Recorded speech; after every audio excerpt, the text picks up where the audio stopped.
ذرا ایک لمحہ رک کر سوچئے، اگر میں آپ سے کہوں کہ آپ کی مالی زندگی کو بدلنے کے لیے نہ کوئی بڑی نوکری چاہیے، نہ لاکھوں کی تنخواہ، نہ کوئی جادوئی بزنس آئیڈیا، تو اصل مسئلہ یہ نہیں کہ ہم کتنا کماتے ہیں، اصل مسئلہ یہ ہے کہ ہم سوچتے کیسے ہیں۔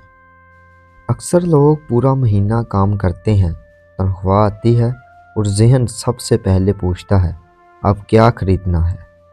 یہی وہ لمحہ ہوتا ہے جہاں قسمت نہیں، عادت فیصلہ کرتی ہے۔ مثال سمجھیے، دو لوگ ہیں، دونوں کی آمدنی ایک جیسی ہے۔ پہلا شخص جیسے ہی پیسے ملتے ہیں کہتا ہے ابھی مزے کر لیتے ہیں، بچت اگلے مہینے سے۔ دوسرا شخص خاموشی سے پیسے کو 3 حصوں میں بانٹ دیتا ہے، ایک حصہ بچت، ایک حصہ سیکھنے یا بہتر بنانے کے لیے، اور ایک حصہ خرچ کے لیے۔ 5 سال بعد ایک شخص وہیں کا وہیں ہے اور دوسرا وہاں پہنچ چکا ہے جہاں پہلے نے صرف خواب دیکھے تھے۔ فرق قسمت کا نہیں تھا، فرق عادت کا تھا۔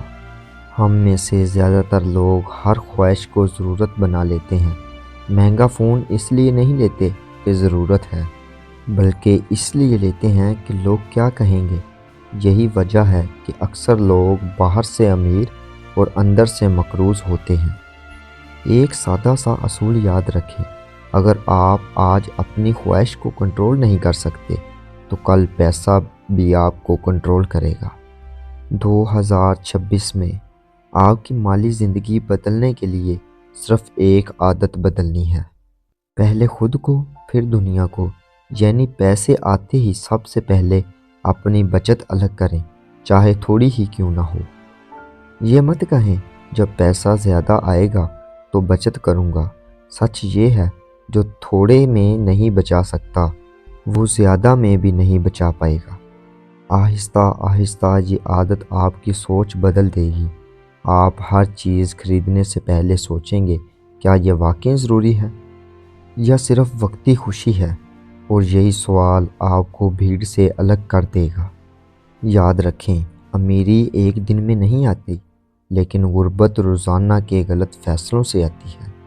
اگر آپ چاہتے ہیں کہ سن 2026 میں آپ کا مستقبل آپ کے قابو میں ہو تو آج اپنی عادت اپنے قابو میں لے لیجئے۔